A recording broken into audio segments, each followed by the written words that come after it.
Tu souhaites aider ton enfant à traverser ces tempêtes émotionnelles grâce à des outils pratiques et faciles à utiliser? Eh bien, c'est exactement ce que je te propose de découvrir dans la boussole des émotions. Tu peux télécharger gratuitement mon guide sur merrecredi.com/boussole. Je suis Maude et tu écoutes l'épisode 52 du podcast S'élever en même temps que son enfant. Dans l'épisode d'aujourd'hui, je vais te parler de vacances, de valises et d'autonomie de ton enfant. Et on va voir comment on mélange tout ça dans l'épisode du jour. Salut et bienvenue sur le podcast S'élever en même temps que son enfant. Je suis Maude, coach certifiée chez Mercredi, mais surtout maman de 3 enfants. Sur ce podcast, je t'aide à conjuguer la bienveillance avec la réalité de ton quotidien de maman. Utiliser ton choix d'une parentalité bienveillante comme un accélérateur de ton propre développement personnel. T'aider à changer de regard sur les situations que tu vis avec ton enfant pour t'en servir, pour grandir et apprendre sur toi. Hey, salut! Je suis contente de te retrouver aujourd'hui pour ce nouvel épisode. Alors, au moment où j'enregistre l'épisode, on est au mois de juin. L'été va bientôt faire son apparition et souvent, cette période rime avec vacances. Et qui dit vacances dit probablement valise. Dans l'épisode d'aujourd'hui, j'aimerais te partager comment moi, je m'organise finalement pour favoriser l'autonomie de mes enfants, tout simplement dans la préparation de leurs valises. Parce que je pense qu'on est bien d'accord, la corvée des valises, c'est ce qu'il y a franchement de nettement moins sympa dans les vacances. Et encore plus quand on prend en charge la constitution de la valise de notre enfant. Dans l'épisode d'aujourd'hui, je vais donc te partager un petit peu mes astuces et comment je m'organise pour... j'ai réussi à me libérer de cette corvée de la valise de mes enfants. Et quand je dis valise, ça peut s'appliquer pour une simple soirée pyjama chez des amis ou partir le temps d'un week-end dans de la famille, chez des grands-parents, des amis ou même carrément partir tous ensemble en vacances. C'est vraiment applicable dans tous les cas dès lors que ton enfant va dormir en dehors de la maison. Parce qu'on est bien d'accord. La corvée des valises, finalement, ce qui se cache derrière, c'est la peur d'oublier quelque chose. Dans l'épisode d'aujourd'hui, je vais te partager donc mes astuces pour responsabiliser ton enfant, même si tu trouves qu'il est encore tout petit. Pour te dire, je pense que j'ai commencé à appliquer moi cette technique. Mon fils avait 18 mois, 2 ans à peu près. Et le but, c'est vraiment que tu parviennes finalement par rayer cette tâche de ta charge mentale et demander à ton enfant de faire sa valise, de le lui apprendre. Comme je te le disais, c'est quelque chose que moi j'ai mis très rapidement en place avec mon grand, parce que justement, il devait avoir à peine 2 ans. Le but premier, quand j'ai commencé à faire ça, c'était vraiment de lui proposer une activité, lui et moi, pour me soulager un petit peu, parce que j'avais la valise à faire, et que sa sœur venait juste de naître, et que, avec 2 enfants de moins de 2 ans à la maison, autant dire que je n'avais clairement pas le temps de préparer sa valise. Alors avant de rentrer dans le vif, responsabiliser ton enfant pour sa valise, mais quels sont les bénéfices ?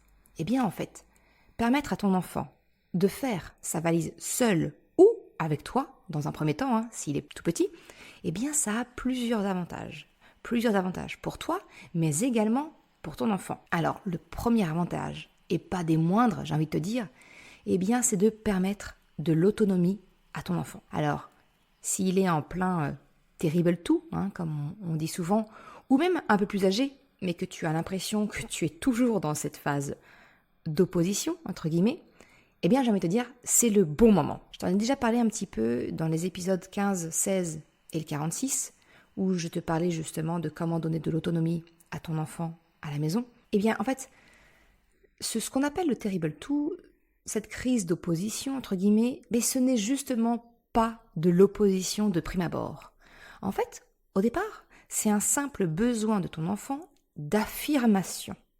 Et effectivement, si ce besoin d'affirmer qui il est n'est pas entendu, alors oui, le risque est grand pour que ce besoin crié d'autonomie devienne effectivement de l'opposition. Je ferme la parenthèse. Si ça t'intéresse, encore une fois, je te mettrai les liens en description de l'épisode 15, 16 et le 46 où je parle un peu plus précisément du terrible two. Bref, revenons-en à nos moutons. Permettre à ton enfant de participer à la constitution de sa valise, ça permet de répondre à ce fameux besoin d'autonomie. Ton enfant, il va se sentir grand valoriser, écouter.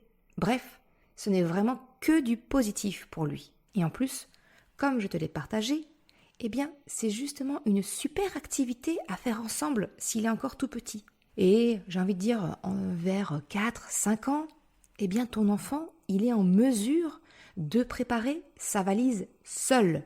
Un rapide contrôle avec ton aide sera amplement suffisant. T'inquiète pas, je t'expliquerai comment lui donner cette autonomie. On va y arriver. Mais je continue par t'expliquer les bénéfices que je vois à permettre à ton enfant de faire sa valise seul. L'autre point positif, qui est à mon sens non négligeable, c'est que cela permet à ton enfant de prendre de bonnes habitudes dès le début. Tu le responsabilises. Il ne va pas compter sur toi, une fois ado, pour faire sa valise. Ou même plus tard.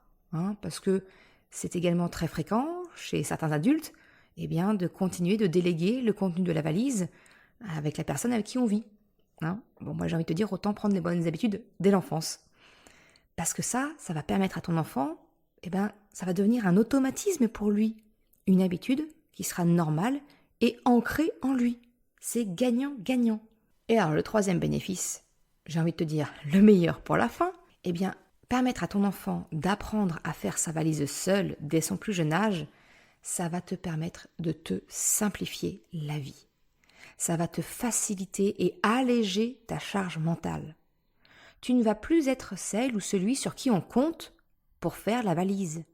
Ce sera une chose en moins à laquelle tu seras amené à ne plus penser et à ne plus prendre en charge pour les autres. Si je te partage mon expérience, au moment où j'enregistre l'épisode, donc, mes enfants vont avoir, 9 ans dans quelques jours, c'est qu'une question de jour maintenant, 7 ans et bientôt 4 ans. Tu vois, à 9 ans et 7 ans, mes grands font seuls, entièrement, leur valise. Alors oui, ils me demandent conseil encore, s'ils en ressentent le besoin, mais finalement, à part leur donner des indications sur les quantités, sincèrement, ils se débrouillent tout seuls. Et puis en plus, l'autre petit bénéfice, c'est que ça m'évite les accusations du type « Ah, mais maman, t'as oublié de me prendre ma casquette !» Bah ouais, mais je leur apprends à être responsables de leurs affaires. S'ils veulent quelque chose, ils doivent y penser. Alors pour mon plus jeune, comme je te disais, il va avoir 4 ans cet été, lui, on l'a fait naturellement ensemble. On choisit les tenues ensemble. Je l'implique pour tenir compte de ses souhaits et puis aussi de mes conseils. Finalement, tu vois, une écharpe en été, c'est pas très utile. Par contre, un short, ça peut être sympa, ça peut être une bonne idée.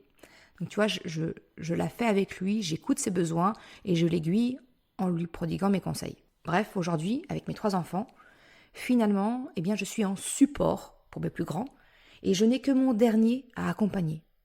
J'ai envie de te dire, il va avoir 4 ans, encore 1 an, peut-être 2, et ils seront tous les 3 complètement autonomes. Je n'aurai plus qu'à m'occuper de ce qui compose ma valise à moi. Et là, bingo. Donc c'est tout ce que je te souhaite également. Bref, maintenant que tu es peut-être convaincu des bienfaits de donner de l'autonomie à ton enfant concernant la constitution de sa valise, tu dois sans doute te demander « Ok, mais comment on fait concrètement ?» Justement, on y arrive. Alors ce que je te propose, je vais te mettre à disposition un lien en description qui va te renvoyer sur mon site internet où je vais te proposer de télécharger gratuitement une liste que j'ai moi-même créée pour permettre justement à mes enfants d'être rapidement autonomes dans la constitution de la valise. Donc en fait, tu vas voir, tu vas télécharger, c'est un simple PDF, tout simple, où il te suffira plus que d'ajouter la quantité nécessaire pour chaque item. C'est aussi un bon moyen pour ne rien oublier dans la valise et pour donc permettre cette fameuse autonomie à ton enfant. Alors tu le verras, dans la liste, il y a 4 listes que je te propose. En fait, une version été et une version hiver. Et puis naturellement, il y a une version fille et une version garçon. Tu peux les télécharger très facilement sur le site et je te mettrai le lien en description. Alors, une question que tu vas peut-être me poser, c'est tu vas me dire « Mais oui, mais moi, mon enfant, il ne sait pas lire, donc comment il va respecter la liste ?» Pas de souci. Bon, je te dis, encore une fois, j'ai prévu cette liste, je l'ai créée. Mon fils, il n'avait pas tout à fait 2 ans, donc autant dire qu'il était très loin d'être lecteur. Tout simplement, j'ai créé cette liste avec des pictogrammes pour désigner les articles. Le dessin d'un pantalon, le dessin d'un t-shirt, d'un slip, voilà, ce genre de choses. Donc tu vois, c'est très simple, c'est visuel. Et puis, en ce qui concerne la quantité, eh bien, si ton enfant ne sait pas effectivement encore reconnaître les chiffres, ce qui est le cas, hein, généralement vers 2 ans, même moi, un Krapopoulos va avoir 4 ans, c'est pas encore acquis complètement, eh bien, il te suffit simplement de renseigner la quantité en dessinant des bâtons à la place du chiffre. Et tu peux faire le décompte avec ton enfant. Donc, quand tu l'accompagnes, eh bien, tu vas compter le nombre de t-shirts en fonction du nombre de bâtons, par exemple, que tu auras dessiné. Donc oui, effectivement, eh bien, comme je te le disais, jusqu'à les 4, 5 ans, eh bien, tu vas devoir accompagner ton enfant pour la quantité de vêtements qui va dans sa valise. Mais au moins, tu lui donnes une bonne habitude dès le départ. Et puis, doucement, eh bien, tu pourras lui donner de plus en plus d'autonomie en lui demandant, par exemple, de préparer seul, en posant au sol, en pile, les différents éléments qu'il aura sélectionnés, et vous n'aurez plus qu'à compter ensemble. Et c'est comme ça que moi, en tout cas, j'ai fait progressivement avec mes enfants, jusqu'à aujourd'hui, où Chocapic et Choupinette, ils font leur valise tout seuls. Pour un enfant lecteur, j'ai envie de te dire, c'est simple, il prend le pictogramme, il prend le chiffre. Comme je te l'expliquais, tu n'auras plus qu'à discuter avec lui, s'il le désire, qu'il préfère tel ou tel vêtement. Tu vois, écouter son besoin, écouter ses envies. La seule chose dans laquelle je les accompagne encore aujourd'hui, c'est dans la réflexion du nombre d'objets qu'ils ont besoin dans leur valise. Par exemple, s'ils partent, 3 jours chez leurs grands-parents, ils n'ont pas encore ce réflexe de dire « il va me falloir, 3 sous-vêtements, plus 1 de secours, on ne sait jamais ». Ils vont pas avoir ce réflexe-là encore. Encore que Chocapic, c'est en train de venir, Choupinette, je l'accompagne dans cette réflexion-là. Donc de la même façon, si ton enfant est lecteur, eh bien tu peux l'accompagner dans la réflexion autour de la quantité de vêtements et de sous-vêtements nécessaires. Et pour le coup, ton enfant sera sur la bonne voie pour une complète autonomie et responsabilisation. Alors maintenant que nous avons vu, j'ai envie de dire, le contenu de la valise, ça, c'est une épine en moins, eh bien la dernière question à aborder dans l'épisode du jour, c'est comment organiser la valise en elle-même. Comment faire, par exemple, lorsqu'il s'agit d'une valise commune à toute la famille, pour que chacun puisse retrouver facilement ses affaires sans déplier celles des autres. Et puis, si tu choisis une valise individuelle pour ton enfant, eh bien comment faire pour l'aider à la maintenir un minimum rangée? Je te partage mes dernières astuces maintenant. Premier cas de figure, je vais prendre le cas de figure d'une valise commune. Alors, on est bien d'accord, tu le sais, le risque, là, il est grand, c'est que les affaires des uns et des autres se mélangent et que le linge que tu as si chèrement plié et rangé ne se retrouve qu'en une énorme boule hétérogène de vêtements, de slips, de pantalons de tout le monde. Alors oui, ton impression est la bonne, ça sent le vécu, oui. Alors pour éviter ça, et aussi dans le but, je t'avoue, de gagner un peu de place, personnellement, j'ai choisi l'option d'acheter des organisateurs de valises. Les organisateurs de valises, ce sont des petites pochettes de différentes tailles. Et pour ma part, moi, j'ai pris le parti de les choisir avec une option compresseur. Alors compresseur, c'est pas du tout le système, tu sais, avec l'aspirateur, pas du tout. Parce que ça, je me suis déjà fait avoir, de compresser mes vêtements dans ma valise, arriver dans la location, et qu'il n'y a pas d'aspirateur sur place. Donc refaire les valises pour le retour, c'était compliqué. Non, là, le système de compresseur dont je te parle, en fait, c'est un système de double fermeture éclair qui permettent de légèrement comprimer le linge à l'intérieur et finalement de le maintenir en place. Donc c'est vraiment pratique, tu gagnes un petit peu de place et voilà, dans ta valise, on peut mettre plusieurs organisateurs dedans. Pour te donner un exemple, moi, je prends un énorme sac de sport, d'accord? Et ça, c'est notre valise familiale. Eh bien, nos vêtements pour tous les 5 tiennent dedans. Donc, je dis pas qu'il reste de l'espace, c'est tendu au max, mais ça tient dedans. Donc moi, j'ai choisi 5 lots d'organisateurs de valises de couleurs différentes. Donc Chocapic a les noirs, les bleus, c'est pour mon mari, Choupinette, elle a jeté son dévolu sur les roses, Krapopoulos, il a les rouges, et moi, j'ai les vertes. Tu vois, donc comme ça, visuellement, c'est facile, on sait chacun si c'est notre sac ou si c'est celui du petit frère, de la grande sœur, du père, de la mère, voilà. C'est très facile pour tout le monde. Je place nos vêtements dans la pochette la plus grande du lot, dans notre couleur, et puis je prends une deuxième pochette plus petite dans laquelle je mets les sous-vêtements. Donc en fait, chaque personne a 2 pochettes, une grande et une petite, qui correspondent à sa couleur. Et donc les sous-vêtements sont séparés des vêtements. Pour moi déjà, ça simplifie un peu le rangement. Et du coup, une fois qu'on arrive sur place, sur le lieu où on est, chacun n'a plus qu'à prendre ces deux compartiments et il se serre dedans comme il veut. Si les enfants ne prennent pas soin de leurs vêtements et mettent en désordre, eh bien, ça n'impacte pas le linge des autres. Personnellement, ça veut dire que je vais gagner une occasion en plus de ne pas m'énerver, parce que moi, mon besoin, c'est que mes vêtements ne soient pas en boule et qu'ils soient un minimum respectés. Ils font ce qu'ils veulent des leurs. Donc tu vois, ça permet vraiment de compartimenter aussi également les conséquences de vivre ensemble. Bref, ce système d'organisateur de valises, pour moi, c'est un vrai coup de cœur qu'on utilise depuis au moins 5 ans, j'ai envie de te dire. Et voilà, encore une fois, avec cette légère compression que permet le système, eh bien, ça nous permet de tout tenir dans une seule valise commune. Alors effectivement, le minimalisme joue aussi, on est adepte du minimalisme, je n'emmène pas 15 tenues par enfant, mais ça n'empêche que ça fait de la place dans la voiture et c'est quand même pas négligeable. Encore une fois, je te mettrai le lien, alors ça doit être un lien Amazon que je vais te trouver, parce que c'est là-bas malheureusement que j'ai trouvé ça. C'est compliqué de trouver ça dans le commerce, mais ça te donnera au moins une idée à quoi ça ressemble et tu pourras juger par toi-même. Le deuxième cas de figure, et le dernier pour terminer cet épisode, eh bien c'est dans le cas où la valise de ton enfant, tu choisis une valise spécifique pour ton enfant. En fait, j'utilise aussi cette option-là quand mes enfants partent chez leurs grands-parents. Et ça leur fait plaisir, ils ont chacun leur petite valise, type valise de cabine. Alors nous, on est adeptes des valises de cabine Lilliputien. Ils ont chacun la leur et ils l'adorent. Et en fait, de la même façon, on organise les vêtements qu'ils ont choisis, on les met dans les organisateurs de valises. Donc un pour les vêtements et un pour les sous-vêtements. Et ainsi, ça permet de maintenir, j'ai envie de te dire, leur valise à peu près rangée.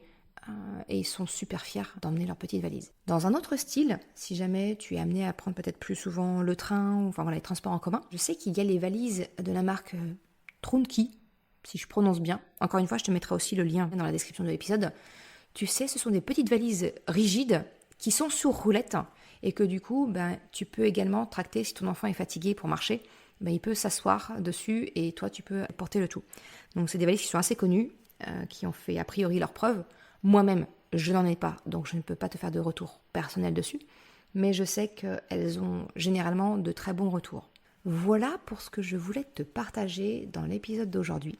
C'était te donner un petit peu des explications sur comment moi je m'organise pour me libérer la charge mentale, pour responsabiliser mes enfants sur le contenu de leur valise et comment concrètement on range dedans pour pas que ça finisse en énorme boule de linge. Encore une fois, tu pourras retrouver la fameuse liste que je te propose de télécharger gratuitement sur mon site. Je te mets le lien en description. Je te remercie d'avoir écouté cet épisode jusqu'à la fin. Tu trouveras une retranscription et donc le lien pour télécharger la liste sur le site mercredi.com. Si tu as aimé cet épisode, s'il t'a été utile, je t'invite à le partager, à en parler autour de toi. Ou si le cœur t'en dit, de me laisser une note de 5 étoiles sur Apple Podcast ou Spotify. Cela me permet de faire connaître le podcast et m'encourage à progresser. Un grand merci à celles et ceux qui prennent le temps de le faire, de laisser un commentaire ou même de m'envoyer un message privé sur Instagram ou par mail. Je te souhaite une excellente journée, après-midi, soirée, quel que soit le moment où tu écoutes, et je te dis à très vite pour un nouvel épisode. Ciao!